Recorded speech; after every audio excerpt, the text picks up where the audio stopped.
अब मेरे साथ मौजूद हैं उस्मान, जिनका इंटरव्यू करने के लिए मैं पर्सनली बेसब्री से इंतजार कर रही थी। अस्सलाम वालेकुम, कैसे हैं आप? वालेकुम अस्सलाम ma'am, thank you so much. Usman, अगर हम बात करें आपका जो एक अंदाज़ है, सबसे पहले तो वो बहुत डिफरेंट है। मुझे नहीं याद पड़ता कि मैंने जब से मैं क्रिकेट देख रही हूँ मैंने किसी का ये अंदाज़ देखा हो। आप एक अच्छा खासा पॉज लेते हैं और फिर आप बॉल रिलीज़ करते हैं। एक खतरनाक बॉलर हैं। मैं ऑनेस्टली अगर मैं आपकी तारीफ़ करूँ, मुझे लगता है कि पाकिस्तान को एक जसप्रीत बुमराह मिलने वाला है बहुत जल्दी। तो ये अंदाज़ आपने कैसे मतलब आपके अंदर आया ये?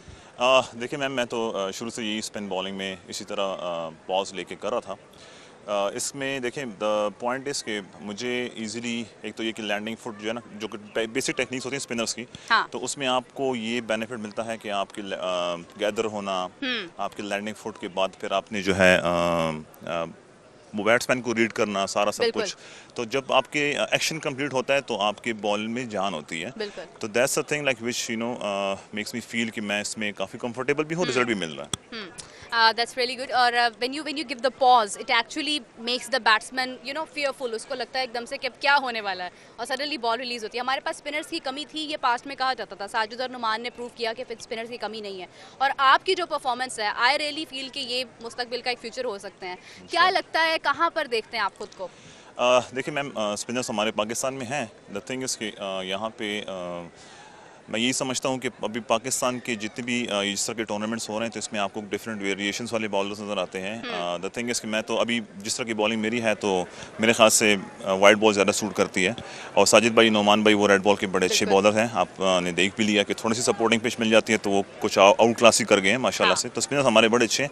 और उसके अलावा अपने आप को तो मैम यही देख रहा हूँ कि somewhere I am just waiting for the time, जो मेरा टाइम आएगा इंशाल्लाह पाकिस्तान खेलने का, तो फॉर श्योर मैं अपने को पाकिस्तान में ही देख रहा हूँ। अच्छा, वैसे माशाल्लाह इनकी इंग्लिश भी बहुत अच्छी है। खिलाड़ियों से उम्मीद नहीं होती है इतने अच्छे एक्सेंट की, इतनी अच्छी इंग्लिश की। बट आई एम ग्लैड कि ये फुल ऑफ जो है ना वो टैलेंट है इस वक्त। उस्मान, आपका फेवरेट स्पिनर कौन है पाकिस्तान से? पाकिस्तान से मेरा फेवरेट स्पिनर सकलैन मुश्ताक।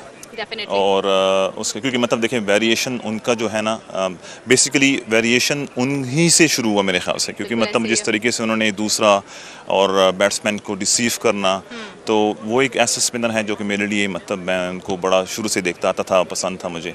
अब उस आजकल जो है मतलब मैं देख रहा हूँ मतलब नारायण को, हाँ। इवन दो कि लाइक राशिद खान को, जो स्पिनर दोनों वेरिएशन के साथ आते हैं, तो आई यूज़ टू वॉच देम कि वो कैसे टैकल करते हैं एक स्ट्रॉन्ग बैटर्स को, जो आजकल की मॉडर्न डे क्रिकेट है तो वो काफ़ी शार्प और काफ़ी फास्ट हो चुकी है। So therefore I use to watch Narayan, टिक्शान एंड ऑल दैट। बिल्कुल सही है। पीएसएल में अगर आपको मौका मिलता है, आप किसी भी टीम से अगर मौका मिलता है इन केस, तो आप क्या एक्सपेक्ट करेंगे कि आप किस प्लेयर को आउट करना चाहेंगे पाकिस्तान से? अभी लास्ट PSL जो मैं खेला था तो उसमें मेरी मतलब बड़ी ज़्यादा कोशिश थी कि मैं बाबर आजम को फेस करूं, लेकिन अनफॉर्चुनेटली वो मैच मैं नहीं खेल पाया, दोनों मैचेस में नहीं खेल पाया। लेकिन सैड। अभी यही है कि नेक्स्ट PSL होपफुली जब भी मैं खेलूं तो आई मैं लाइक जितने भी हमारे ग्रेड्स हैं, बेसिकली मैं उन बैटर्स को बहुत कीन और बड़े दिल से चाहता हूं कि मैं बॉलिंग करूं जो कि बड़े नाम है। जो कि बड़े नाम है, तो मुश्किल। बड़े नामों के खिलाफ बॉलिंग करके ही अपना इनाम बनेगा। बिल्कुल सही बात है। बहुत शुक्रिया, thank you so much. Thank you ma'am, और अगर थैंक हम यू। बात करते हैं उस्मान, जैसा कि मैंने कहा, मुझे एक फीलिंग आ रही है कि आने वाले वक्त में हमारे पास बहुत ही शानदार क्रिकेट के जो प्लेयर्स हैं वो हमारे पास आ सकते हैं। उस्मान एक बहुत शानदार स्पिनर है। इनका जो एक्शन है उसको आप लोग ज़रूर फोकस कीजिएगा, वो बहुत डिफरेंट है। हमारे पास ऐसा कोई स्पिनर अभी तक नहीं है जो इस किस्म की स्पिन करता हो। जसप्रीत बुमराह का एक अंदाज़ है जो बहुत यूनिक है इंडिया में। अगर हम बात करते हैं, जसप्रीत बुमराह जब कहीं पर आ जाते हैं तो वो डेफिनेटली एक मुश्किल क्रिएट हो जाती है। तो पाकिस्तान में अभी इस वक्त शोएब अख्तर के बाद कोई ऐसा फास्ट बॉलर नहीं है जो एक टेरर क्रिएट कर सकता है, एक फियर क्रिएट कर सकता है। शाहीन शाह, अफरीदी, नसीम शाह डेफिनेटली हमारे बहुत ज़बरदस्त बॉलर हैं, फास्ट बॉलर्स हैं, और विकेट्स उन्होंने काफ़ी हासिल की हैं। लेकिन अगर हम स्पिन की बात करते हैं तो स्पिन में हमारे पास कमी होती है, मगर साजिद और नुमान क्योंकि रेड बॉल, लेकिन वाइट बॉल के अंदर Usman could be a very big name. So दूसरी इनिंग्स जो है वो जारी हो चुकी हैं, अभी कुछ देर में शुरू हो जाएंगी और उसके बाद हम उन पर बात करेंगे। लेट्स सी कौन सी टीम मैच विन करती है। अच्छा खासा हदफ जो है वो मैं देख रही हूँ कि हमारे सामने है। अगर हम बात करते हैं इस वक्त 138 रन्स का इन्होंने टारगेट जो है वो दिया है, और ऑलमोस्ट आई गेस के एक मुश्किल कंडीशन है बिल्कुल। कुछ डिसीजन अभी तक पेंडिंग जा रहा था लेकिन वो भी फाइनल हो चुका है। और इस अगर हम बात करते हैं पहली इनिंग्स की, तो जैसा कि आपने देखा एक बहुत ही शानदार परफॉर्मेंस हुज़ैफा की जानिब से आई, जिन्होंने 70 रन्स बनाए हैं। और KPL की अभी तक की अगर हम बात करते हैं तो उनके सबसे ज़्यादा रन्स हैं, ऐसे बैट्समैन बन चुके हैं जिनके रन सबसे ज़्यादा हैं। Kings Karachi premier league powered by Winterland ने एक ऐसा प्लेटफॉर्म क्रिएट किया है खिलाड़ियों के लिए कि जहाँ पर मुख्तलिफ खिलाड़ी अलग अलग परफॉर्मेंसेस के साथ हाईलाइट होते जा रहे हैं। हुज़ैफा डेफिनेटली एक ऐसा टैलेंट है, एक यंग टैलेंट है जिसको हम कंसीडर कर सकते हैं। बहुत ही शानदार बाउंड्रीज का सामना किया उन्होंने, बहुत ही शानदार बाउंड्रीज खेली हैं। और अगर बात करें हम बॉलिंग साइड पर तो वो भी कहीं ना कहीं बहुत शानदार थी। विकेट्स निकालने की भरपूर कोशिश की गई। खासतौर पर अगर मैं बात करूँ उस्मान की बॉलिंग बहुत शानदार थी। एक ऐसे स्पिनर हैं जो एक अच्छा खासा पॉज लेते हैं बॉल रिलीज करने से पहले, तो एक अच्छा मैच हमें देखने के लिए मिला है। और अगर हम बात करें इससे पहले जो कि एक डिफरेंट मैच था जहां पर रन्स बहुत ज़्यादा थे, 195 रन्स, और उनके लिए मुश्किल क्रिएट की गई दूसरी टीम के लिए। अली जैदी साहब की टीम थी, लेकिन अफसोस की बात यह है कि बहुत कुछ खास हो नहीं पाया है। जौहर बेयर्स की अगर मैं बात करूं, एक बहुत अच्छी टीम है। एक अभाम ये भी था कि शायद पिच पर पहले बैटिंग करने वाली जो भी टीम होगी वो ज़्यादा रन्स बना पाएगी। बहुत ही बड़ा एक रिस्क एक तरह से टीम ने लिया है कि उन्होंने टॉस विन करते ही दूसरी टीम को उनके हाथों में बैटिंग दे दी है, जिसकी वजह से मुश्किलात ज़रूर क्रिएट हुई हैं। क्योंकि अगर हम बात करते हैं पहले बैटिंग की जाती तो वो ज़्यादा बेहतर होती। लाइट्स में की जाने वाली बैटिंग जो है वो नंबर 1 पर पहले बेहतर रहती है, बाद में बैटिंग चेज़ की तरफ जवाब जाते हैं तो हालात मुश्किल हो जाते हैं और मुख्तलिफ भी हो जाते हैं। तो कंडीशंस पिच की अगर हम देखें तो वो काफ़ी हद तक डिफरेंट हैं, मुश्किल भी हैं। कुछ प्रॉब्लम्स भी सामने आ रही हैं, लेकिन कहा यही जा रहा है कि it's not because of the pitch probably. अगर इससे पहले हम देखें एक मैच में ऐसा हुआ है कि चेस की तरफ टीम गई है और उन्होंने स्कोर चेस भी किया है। लेकिन अगर हम बात करें तो अभी क्योंकि कोशिश जारी थी, लेकिन एक लक, मैं कहूँगी कि लक ऑन साइड थी कहीं ना कहीं, कि काफ़ी हद तक जो है वो मलीड डॉल्फिन्स के लिए आसानियाँ क्रिएट की गई हैं। मेरे साथ अभी मौजूद हैं हुज़ैफा, जिन्होंने सबसे ज़्यादा रन्स अभी तक स्कोर किए हैं। आज तीसरा दिन था और तीसरे दिन का आखिरी मैच अभी जारी है। दूसरी इनिंग्स की बात करते हैं। हुज़ैफा, कैसे हैं आप? अल्हम्दुलिल्लाह। कैसा महसूस करें हुज़ैफा, अभी तक आपने सबसे ज़्यादा रन्स बनाने वाले आप पहले खिलाड़ी बने हैं आज की लीग में?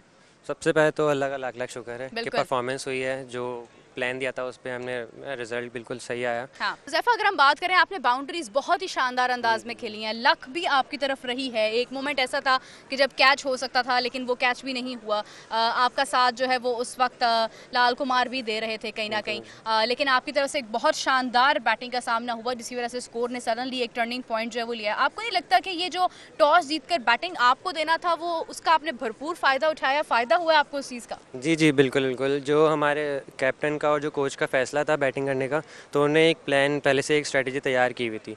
तो उस पर उन्होंने मुझे प्लान दिया कैसे खेलना है, कैसे सर्वाइव करना है, कौन से शॉट्स खेलने हैं। तो उन्होंने सारी चीज़ें मुझे बता के भेजा, वो मैंने एग्जीक्यूट बिल्कुल प्रॉपर तरीके से। अच्छा, अगर आपका माइंड फॉर एग्जांपल अगर आप टॉस जीत जाते तो आप लोगों का क्या प्लान था कि टॉस जीतकर आपको पहले बैटिंग ही करनी है? वो तो प्लान तो बैटिंग का ही था, और बाय चांस आपको बैटिंग मिल भी गई, यानी वो कहते हैं ना कबूलियत का वक्त समटाइम्स होता है, कुछ मांगो और वो मिल जाता है। हुज़ैफा, बहुत शानदार आपकी परफॉर्मेंस थी, हम सब ने देखा। I was doing commentary at that time when you were performing, और मैं बिल्कुल नहीं चाह रही थी कि आपके विकेट जाए, मैं इस इंतजार में थी कि आपकी सेंचुरी हो जाए। लेकिन कोई बात नहीं, अभी बहुत मैचेस बाकी हैं। अगर आप इसी मोमेंटम को कायम रखते हैं तो आप सेंचुरी भी कर पाते हैं। आप जिस मोमेंट पर आउट हुए हैं, आपको क्या लगता है क्या गलती हुई आपसे? वो मैंने थोड़ा सा जो मेरे अवे था बॉल वो मैंने मार दिया, लेकिन मुझे जो फिनिश था, क्योंकि मैं प्रॉपर सेट हुआ था, तो मेरा फिनिश जो है प्रॉपर करना चाहिए था। मेरे आउट होने की वजह से मैं क्या मैक्सिमम जो है मिनिमम भी 25 रन जो है शॉर्ट हम हो गए हैं। हो जाता है, गलतियाँ होती हैं और गलतियों से इंसान जो है वो सीखता है। हुज़ैफा, अगर हम बात करें आपके फेवरेट खिलाड़ी कौन है इस वक्त? हमारी जो टीम है उसमें बाबर आजम भी हैं, रिजवान भी हैं, शाहीन भी है, नसीम शाह भी हैं। तो आप ऐसे बैटिंग बहुत अच्छी करें तो डेफिनेटली बाबर और रिजवान में से फ़खर जमान भी हैं। कौन आपके फेवरेट बैट्समैन है? पाकिस्तान टीम में तो बाबर आजम है, नो डाउट। बाबर आजम है। बाबर आजम का बैट पैच आ गया, मगर बाबर आजम के फैंस को नहीं हटा सका कोई भी। नहीं, वो नहीं हटा सकते। अच्छा, और ओवरऑल अगर हम वर्ल्ड में बात करते हैं, आपके फेवरेट बैट्समैन कौन है? ओवरऑल तो बाबर आजम, विराट कोहली और रोहित शर्मा मेरे जो क्या बात है। इस वक्त वैसे तीनों परफॉर्म नहीं कर पा रहे। विराट कोहली भी परफॉर्म नहीं कर पा रहे, रोहित शर्मा भी परफॉर्म नहीं कर पा रहे, बाबर भी नहीं, लेकिन उम्मीद करते हैं। रिजवान कैप्टन बन चुके हैं और रिजवान की कप्तानी से कितना मुतासिर है आप? उन्होंने जैसे अभी डोमेस्टिक में भी जो है ट्रॉफ़ी उन्होंने ली है, उसके बाद फिर मुल्तान सुल्तान जो है कंटिन्यू 3 से 4 साल से फाइनल में आके हार रही है। तो वो एक मेरे ख्याल से पाकिस्तान के लिए एक अच्छा फैसला हो सकता है। बिल्कुल सही है, बहुत शुक्रिया हुज़ैफा आपका, थैंक यू सो मच। जैसे उन्होंने कहा कि इनकी पसंद में जो है वो कोई तब्दीली नहीं आने वाली है, बाबर आजम कुछ भी स्कोर करे ना करे, मगर ये बाबर आजम के वो फैंस हैं जो हमेशा से कोशिश जारी रखते हैं कि वो अच्छी परफॉर्मेंस दें।